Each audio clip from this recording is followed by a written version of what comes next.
Hi, and welcome back. Today I'm going to compare the FabFilter EQ to Re-EQ, the stock EQ plugin in Reaper. Okay, I know that's not really a fair fight. Pro Q3 has a ton of extra advanced features. It's got better ergonomics, so for example you can select multiple bands and adjust them all together. And I think most people would agree that the interface is more attractive and easier on the eye. But none of these extra features are essential for creating a good mix, and you wouldn't get any of them on a console EQ. The basic requirements are low and high shelves, parametric midbands, and high and low pass filter. Given that both these plugins are clean and don't try to model analog saturation or noise at all, is there any difference when using these core essential features? So here's my test setup. I have a pink noise generator on channel 1, which I'm routing to an instance of Pro Q3 on channel 2, and also an instance of Re-EQ on channel 3. If I flip the phase of one, and then turn them both on together, they null, as you would expect, and drop right off the meters. So let's try a high-pass filter in both plugins, set to 100 Hz. That's a pretty good null already, though we still see signal on the meters and low-frequency content on the analyzer. But of course we need to match Re-EQ's bandwidth parameter to Pro Q3's Q parameter. So let's see if I can get a better match. And sure enough, around 1.9, there's a perfect null again. Okay, that's a good start. So let's try a low shelf. I've set both up with 12 dB of boost, still at 100 Hz.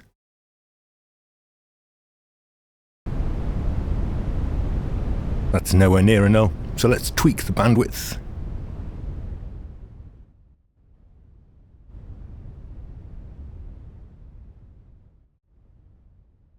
And there we go. There's the null at exactly 1. Okay, so how about a bell?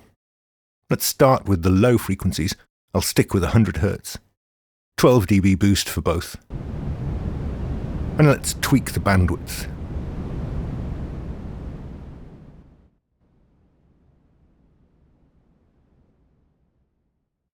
There we go. Perfect null at 1.9 again. Just like the high-pass filter. We're doing pretty well so far. Let's try 1 kHz. Well, nearly. Just peeping up on the meters. Let's see if I can tune that out by tweaking the bandwidth.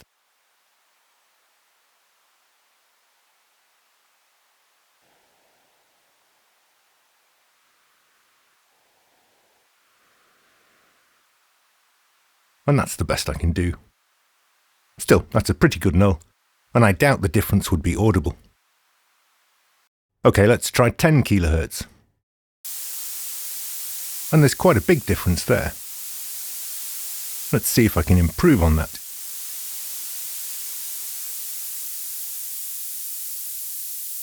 It gets better if I reduce the bandwidth.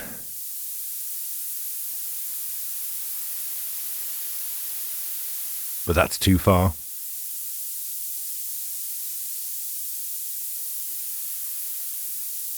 But no, I can't get much of a null going there at all. So let's hop over to the plugin doctor to see what's going on. Here's a 10K boost in Pro Q3, and I've zoomed the graph in plugin doctor so we can see the high frequencies in more detail. Let's save that as a reference, and compare to Re-EQ doing the same amount of boost. Let's try tweaking the bandwidth.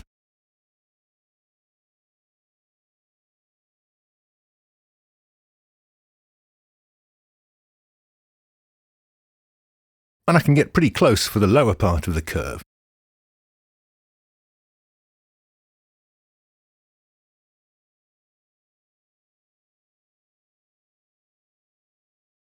But the upper part of the curve ends up back at 0 at Nyquist, regardless of my bandwidth setting. While the FabFilter version doesn't. So this part of the curve won't match whatever I do. So let's say I match the lower part of the curve, where our ears are more sensitive.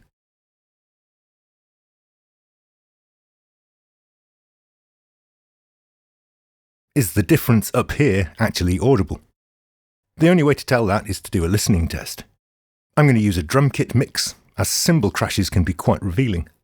But try to make sure YouTube is giving you a high bitrate stream if possible, otherwise they'll probably sound like they're running through a guitar flanger pedal. Okay, here's the drums with no EQ, and let's do this blind.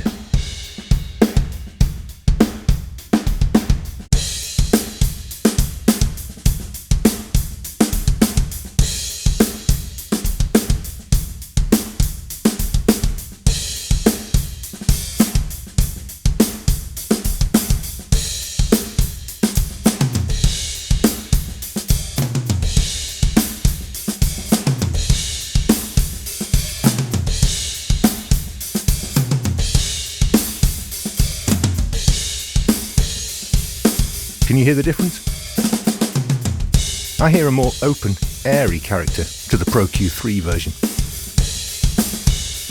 But it's remarkable how much harder it was to hear the difference when I did a proper blind test. So what if I sweep the frequency higher still?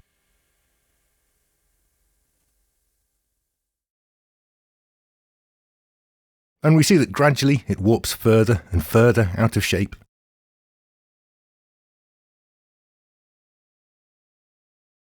As wherever it's set, it still plummets right down to zero at the Nyquist limit at half the sample rate.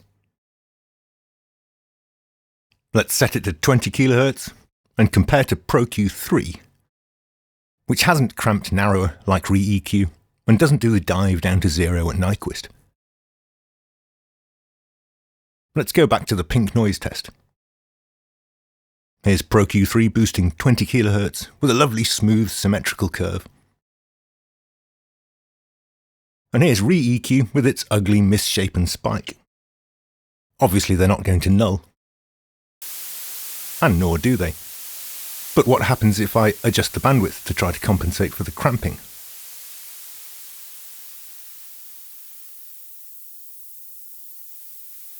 That's too far. Let's hold Control to fine tune.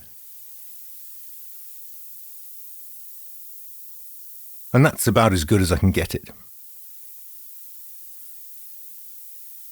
A couple of things to notice. It's not much of a null, and there's lots of signal not cancelling. But the difference is mostly high frequency content, right at the top of the spectrum where our ears are less sensitive. The difference signal is similar in level to the difference at 10 kHz, actually slightly louder, but because it's shifted higher up the spectrum, it's likely to be much less audible, so in practical terms I'd consider this a much better null than I achieved at 10 kHz. I admit this surprised me a little. Proof is in the pudding though. Can we hear this difference? Let's run the same listening test again.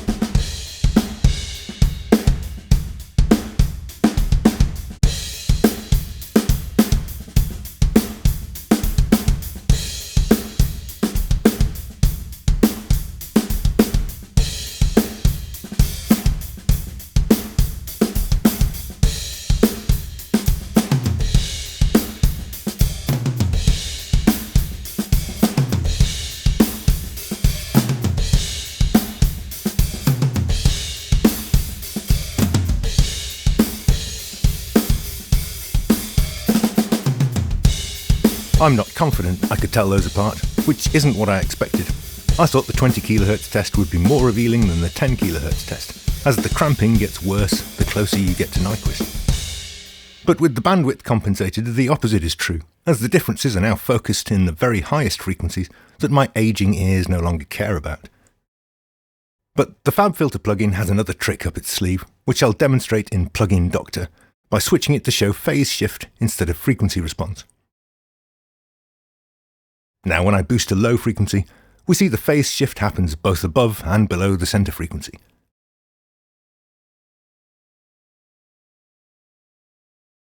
Notice the nice symmetrical shape.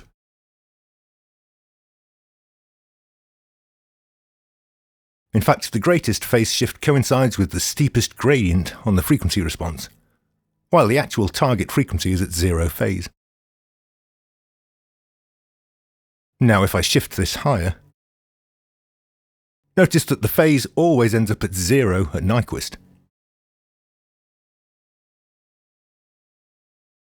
And when we get to the highest regions, it becomes asymmetrical and cramps out of shape.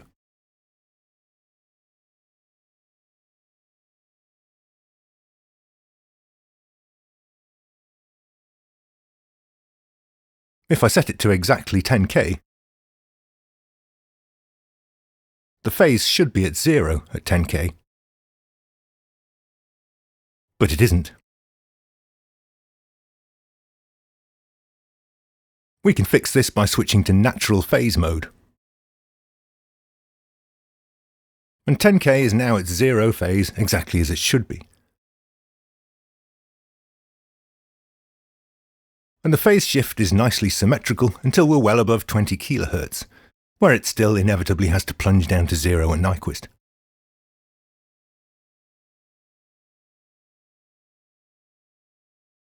Other than that, this stays nicely symmetrical wherever we move it, just like a good analog EQ.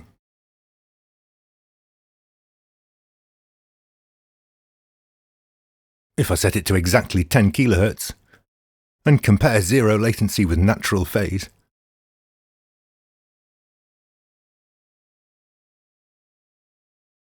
the difference seems pretty significant. So let's try the pink noise test again.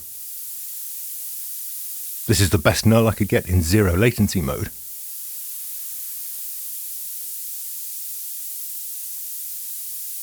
So let's try natural phase. And that's unexpected. We're getting a much deeper null now.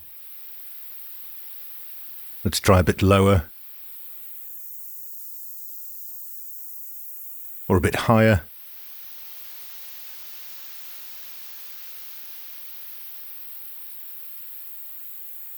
That's probably still the least audible setting. And that's way better than 0 latency, which is not what I expected. I thought there would be more difference between them in natural phase mode, not less. Let's pop back to Plugin Doctor to see what's going on. The red trace is re-EQ, and we can see that the phase is cramped in a similar manner to the frequency response. So the upper half is narrower than the lower half. The green trace is ProQ3 in 0 latency mode. And we can see that whatever they've done to correct the frequency response in 0 latency mode has caused a slight overall phase shift. So the target frequency isn't at 0 phase. The blue trace is Q3 in natural phase mode. This does pass through 0 at 10 kHz. And stays nicely symmetrical for the top half as per the analog model. But notice that for frequencies at 10 kHz or below, the phase shift from re-EQ matches natural phase mode much more closely than 0 latency mode, with the differences all concentrated right at the top. Which is why we get a much better null. Of course, it's more conventional to use a high shelf when dealing with the highest octave. So does the same apply there? Well, re-EQ's shelf slope does indeed get much steeper as I sweep it up through the highest octaves. And yes, it does cramp out of shape. Here's the comparison with ProQ3, with both set to 12 kHz. I can't get those slopes to match very well. And the phase looks different too. Here's the pink noise test with 12K shelves and ProQ3 in 0 latency mode.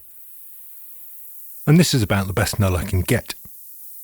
I can sweep the null up higher in frequency by increasing the bandwidth, or lower by reducing it, which is probably less audible. So let's try natural phase mode. And there's much less of a null this time. Let's see if I can tune it any better with the bandwidth. And I can get a deeper null at 12K.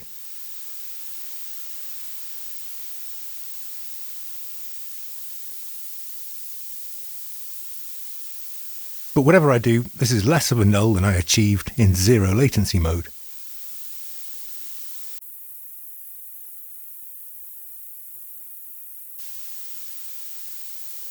indicating more of a difference. So can we hear the difference?